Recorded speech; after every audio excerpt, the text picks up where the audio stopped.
Welcome back, everybody. We're about to take a deep dive, and this one might just rock your world a little bit. Oh. We're going to explore the idea that some of those, familiar Bible stories, they might have roots that go all the way back to ancient Egypt. Wow, that's a long way back. It is a civilization that was already ancient. Like, think about it, when the Bible was being written. That's really interesting. So are you ready to kind of uncover some of these unexpected parallels? Go for it. Maybe challenge a few assumptions. Absolutely. It's a journey, and it's thought-provoking. What makes it so fascinating is that ancient Egypt, or Kemet as it was known, had this incredibly rich spiritual tradition. I mean, their beliefs about the afterlife, morality, even the roles of their rulers, they were incredibly advanced for their time. I can only imagine. And some scholars believe these beliefs may have influenced later cultures and texts even, including the Bible. So it's like we're tracing, these threads of ideas across centuries, right, and seeing how they've kind of woven their way into different cultures and different belief systems. For example, when I think of ancient Egypt, that image of the pharaoh as a god king. That image pops into my mind. Yeah. Is there any connection there, do you think, to like how leadership and divinity are presented in the Bible? That's a great point. That's a great observation. The concept of a pharaoh, the fact that they were both divine, like a god, but also a king at the same time, is very interesting. Especially when you think about, for instance, how Jesus is portrayed in the Bible. He's depicted as both a kingly figure, the King of Kings, but also divine. So that kind of begs the question, could this idea of a divinely appointed ruler have traveled from like the banks of the Nile all the way to the pages of the Bible? That's a really big question. It is. It's definitely a connection that, it makes you think. It makes you stop and think. Yeah. But how do scholars, even begin to piece something like that together? I mean, we're talking about civilization separated by huge, vast stretches of time. So that's a good question. It's a bit like detective work. Scholars use different methods, a variety of them, but two of the most important are source criticism and redaction criticism. Imagine for a moment that you're a historian, right? Okay. And you're trying to understand the origins of, say, the biblical flood narrative.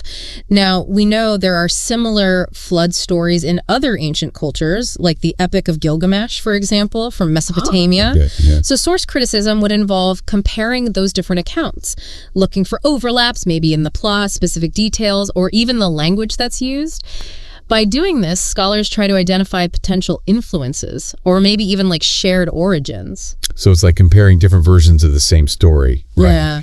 And looking for those really subtle clues that reveal how ideas traveled, maybe transformed over time. Right. Exactly.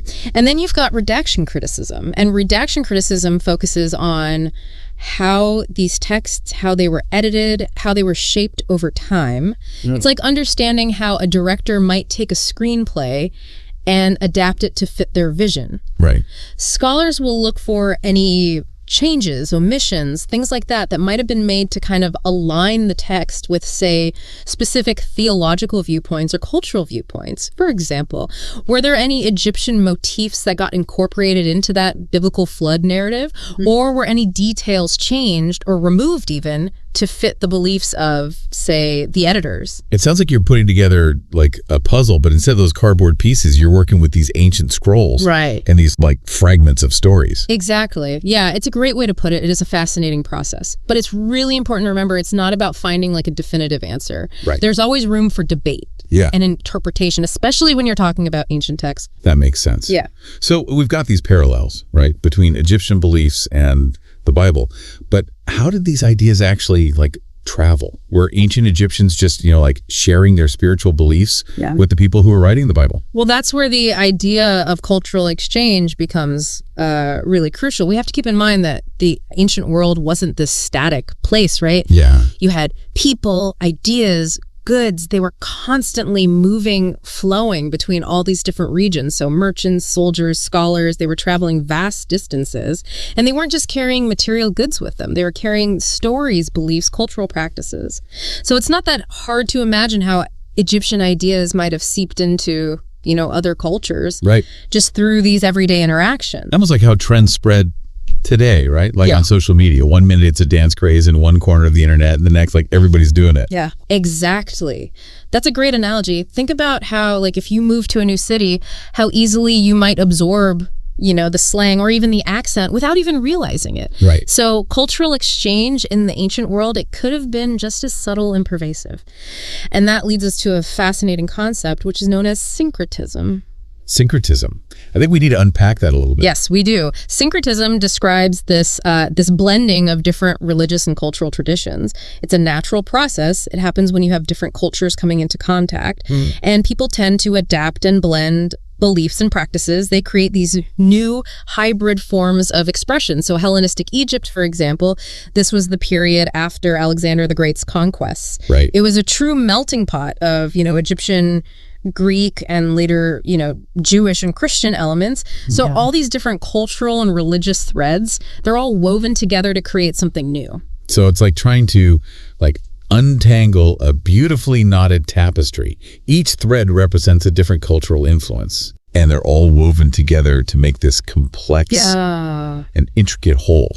Kind of makes you wonder how much of what we think of as, like, uniquely Christian might have roots in some of these older traditions. That is one of the most intriguing aspects of, you know, studying ancient religions. It really challenges those assumptions that we make, and it makes us realize that no culture exists in isolation. These ideas, practices, beliefs are always flowing back and forth across time and space. Right.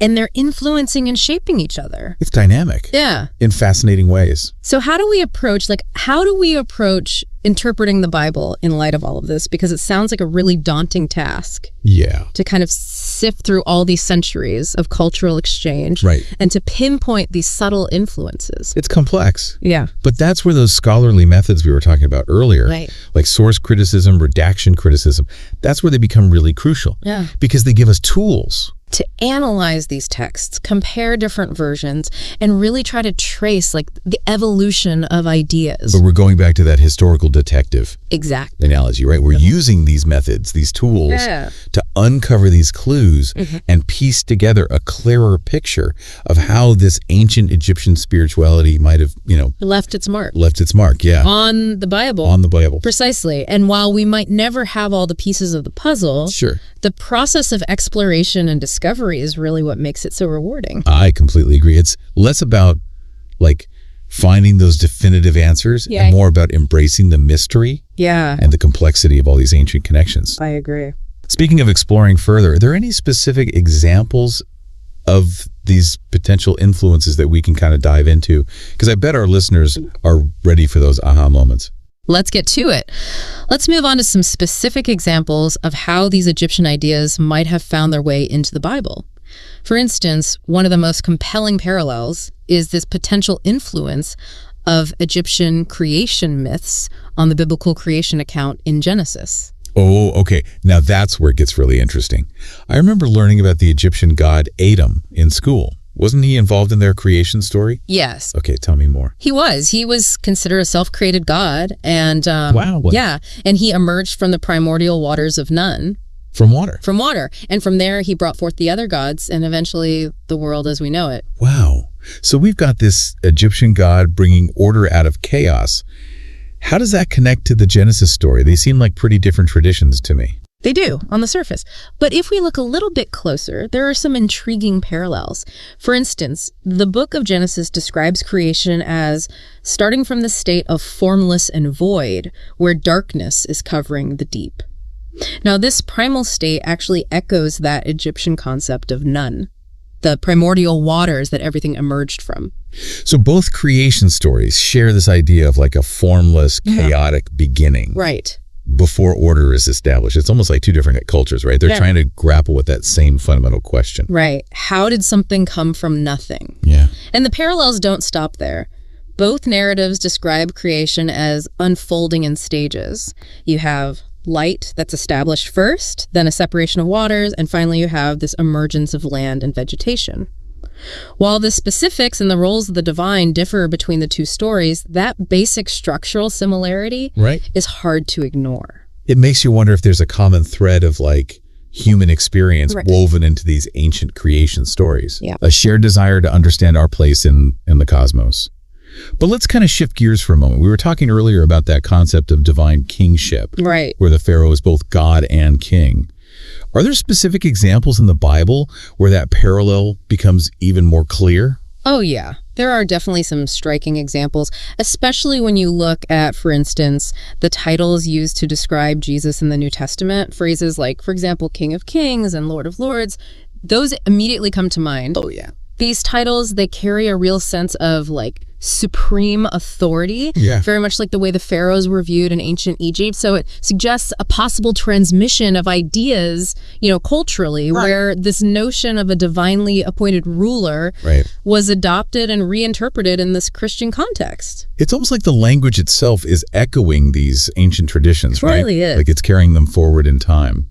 And speaking of things that echo across time, what about the afterlife? I mean, the ancient Egyptians were, shall we say, a bit preoccupied with what happened after death. That might be an understatement. Yeah, I think it is. I mean, with their elaborate rituals and mummification practices and those incredible tombs, I mean, the pyramids. Oh, yeah. It all points to such a deep belief in the afterlife. They clearly thought it was really important to prepare for that journey. They did. And the pyramids themselves were basically like giant tombs designed to house the pharaohs for eternity, in the afterlife. Precisely. They believed that the pharaoh's spirit, or kaka, would live on. And those tombs were, they were equipped with everything they thought the pharaoh would need to have a comfortable afterlife. It's fascinating how both cultures, we're talking about cultures separated by a lot of time and distance. Yeah. We're wrestling with these huge questions about life and death, the meaning of life, what happens after death. Absolutely. This focus on the soul's survival after death and the need for, preparation. It does resonate with certain Christian beliefs about resurrection and immortality of the soul, even though the specifics are, quite different.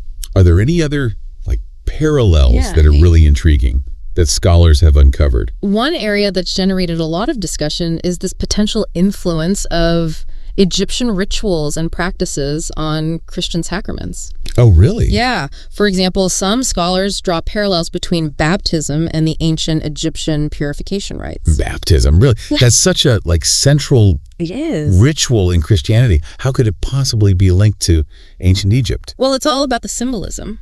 You see, water played a really central role in those Egyptian purification rituals.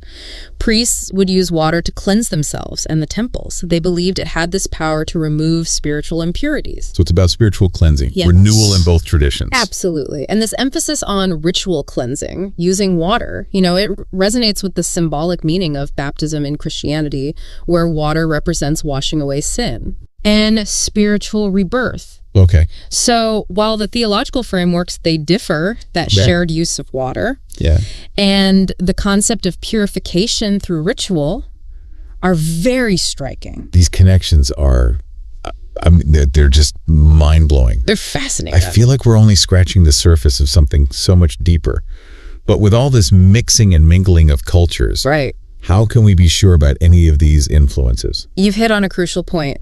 That's why those scholarly tools that we talked about, those methods, are so essential.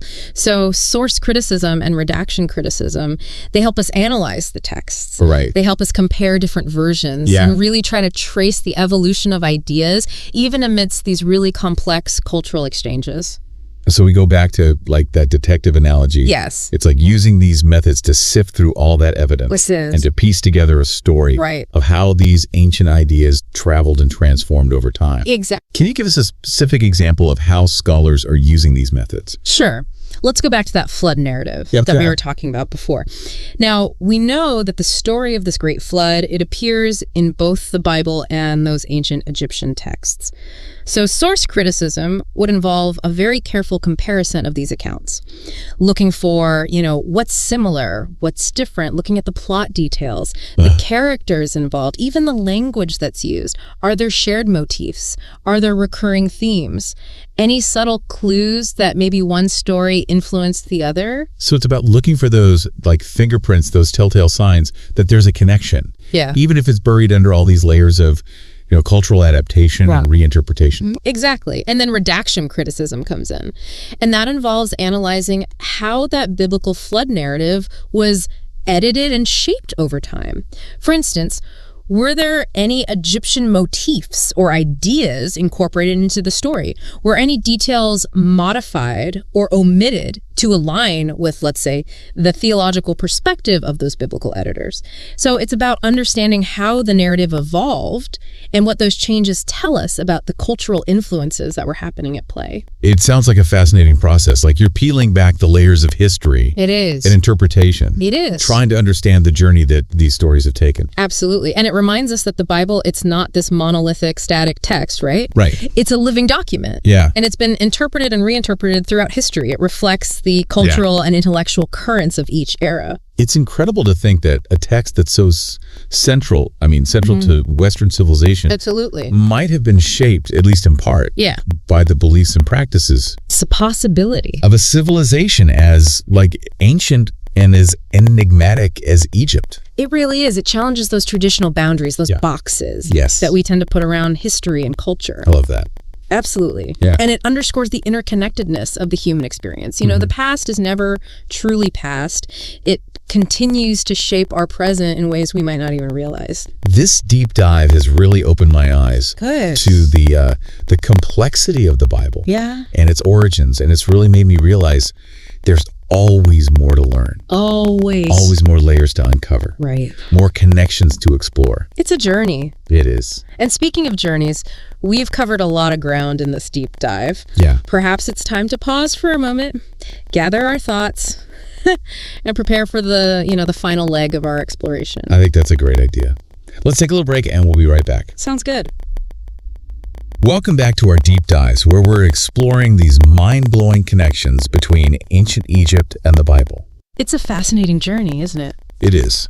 Right before the break, we were talking about the Egyptian creation story and that god, Adam, who emerges from the waters. Yeah, those primordial waters of none. It's a powerful image. And it's interesting how both the Egyptian and biblical creation stories share this idea of a formless beginning, right? Like a void, a chaos. Yeah, chaos. Before order is established, it's like those ancient cultures were wrestling with this fundamental mystery of, how did something come from nothing? It's a question that still haunts us today. It really does. And the parallels don't stop there, right? Yeah. Did you say that both stories kind of unfold in these stages? They do. You have light that appears first, then the separation of the waters, and then finally the emergence of land and all the vegetation. Now, the specifics, they're different. And the roles of the divine are different in each story. But that basic structural similarity, it's pretty hard to ignore. It makes you wonder if there's this shared human experience woven into these stories. This need to explain, to understand our place in the cosmos. It's a universal human impulse, I think, to find meaning, to make sense of the world around us. Absolutely. But let's shift gears a little bit. We were talking earlier about the concept of divine kingship. Right, with the pharaoh as both God and king. Exactly. Yeah. Are there any specific examples in the Bible where that parallel becomes even more obvious? Oh, there are some really striking ones, especially when you look at the titles used to describe Jesus in the New Testament. Phrases like King of Kings and Lord of Lords, Oh, yeah. I've heard those, of course, but I never really thought about them in that context. Well, they really carry this sense of supreme authority, very similar to how those pharaohs were viewed in ancient Egypt. It suggests that this idea of a divinely appointed ruler might have been adopted and then reinterpreted within a Christian context. It's fascinating how language can carry these echoes of the past, isn't it? It really is. And speaking of things that echo across time, what about the afterlife? The ancient Egyptians were, shall we say, rather focused. Oh, yeah. A little bit obsessed, maybe. Maybe a little. Their elaborate rituals, those mummification practices, those incredible pyramids, it all points to a profound belief in the afterlife and the importance of preparing for that journey. It's like they were taking it very seriously. Oh, absolutely. They spared no expense, and those pyramids themselves were basically giant tombs designed to house the pharaohs in the afterlife. Right. like eternal residences for their spirits. Exactly. Yeah. They believed the pharaoh's spirit, or kak, would live on, and those tombs were equipped with everything they thought the pharaoh would need for a comfortable afterlife. It's a stark contrast to some other ancient cultures where the afterlife was seen as a shadowy, uncertain realm. It makes you realize how differently different cultures have viewed death and what lies beyond. It does. And while the specifics of their beliefs about the afterlife differ from Christian views that focus on the soul's survival and the need for preparation, it does resonate with Christian ideas about resurrection and the immortality of the soul. It's amazing how these profound questions about life and death have captivated humanity for millennia. But are there any other parallels, any other intriguing connections that scholars have found? One area that's sparked a lot of debate is the potential influence of Egyptian rituals and practices on Christian sacraments. For instance, some scholars see parallels between baptism and those ancient Egyptian purification rites. Baptism? Really? I mean, that's a core ritual in Christianity. How could it possibly be linked to ancient Egypt? It's all about symbolism, you see. Water played a crucial role in those Egyptian purification rituals. Priests would use water to cleanse themselves, their temples. They believed it had this power to remove spiritual impurities, to make things sacred and whole again. So it's about spiritual cleansing, a kind of renewal in both traditions. Exactly. And that emphasis on ritual cleansing using water, it resonates with the symbolic meaning of baptism in Christianity, where water represents, washing away sin and being spiritually reborn.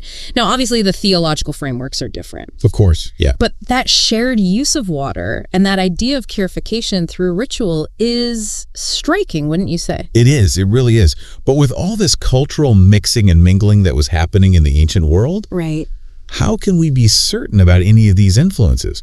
I mean, it seems like it would be really hard to sort it all out. You're right. It is a complex puzzle. And that's why those scholarly tools we talked about, source criticism and redaction criticism, they're so essential. They give us a way to analyze the texts, compare different versions of the same story, and try to trace how these ideas evolved, even with all that cultural exchange going on. It's like we were saying before. It's like being a historical detective. Exactly. Using these methods to sift through the evidence and piece together the story of how these ancient ideas might have traveled and transformed over time. That's a great way to put it. It's about finding those subtle clues, those hidden connections that reveal the intricate web of influences that have shaped our world. I love that. It makes history come alive. It's not just dates and names. Yeah. It's a living, breathing story of human interaction and exchange. And it reminds us that we're all part of this grand, interconnected narrative that stretches back through the ages. Absolutely. This deep dive has definitely opened my eyes to the complexity of the Bible and its origins. That's what we're hoping for, to spark curiosity, to make people think about these ancient connections in new and exciting ways. Well, you've definitely achieved that. But before we get too carried away, I think we need to take another quick break. We'll be right back with the final part of our exploration. Don't go anywhere.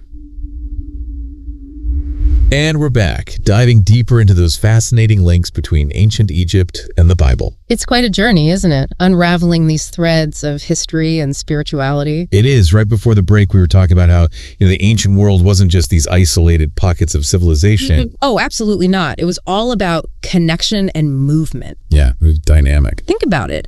Bustling trade routes, military campaigns stretching across continents, the constant flow of scholars and ideas. It's really no surprise that cultures bumped into each other, influenced each other, in ways that we're still piecing together today. It's like we were saying earlier, right?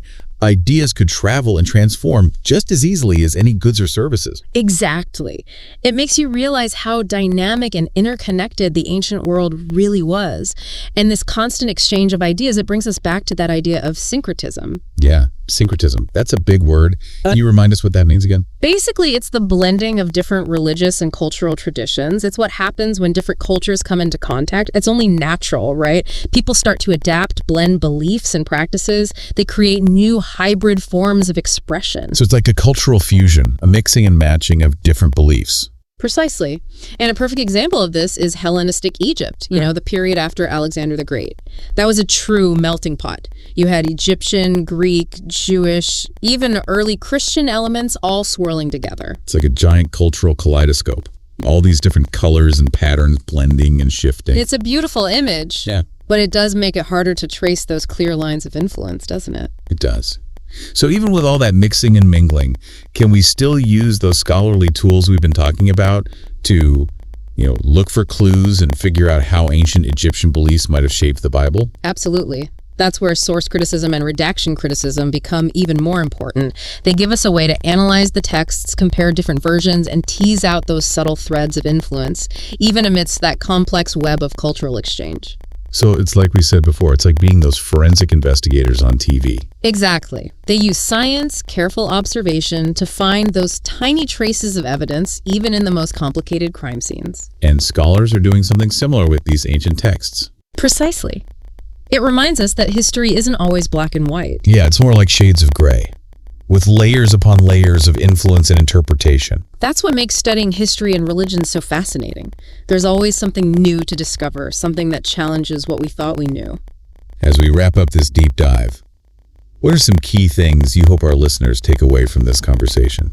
Well, I hope they come away with a sense of wonder about the ancient world. It's a world full of vibrant cultures, and those echoes, they can be found in our own lives even today. I think that's so important. And what about those listeners who might be struggling with how to reconcile their faith with all these scholarly findings? It can be a lot to process, especially if you grew up with a certain understanding of the Bible. Faith and scholarship, they aren't mutually exclusive. They can coexist. And they can even enrich each other. Some people might see scripture as divinely inspired, but expressed through a human lens, reflecting the time and place it was written. It's a beautiful way to look at it, honoring both the sacredness of the text and the human element. Regardless of your personal beliefs, I think these kinds of explorations help us appreciate the tapestry of human spiritual expression. We're all part of this grand story, this interconnected narrative that stretches back thousands of years. That's a beautiful thought. And I have to say, this deep dive has really broadened my understanding of the Bible and its connections to ancient Egypt. Thank you so much for taking us on this incredible journey.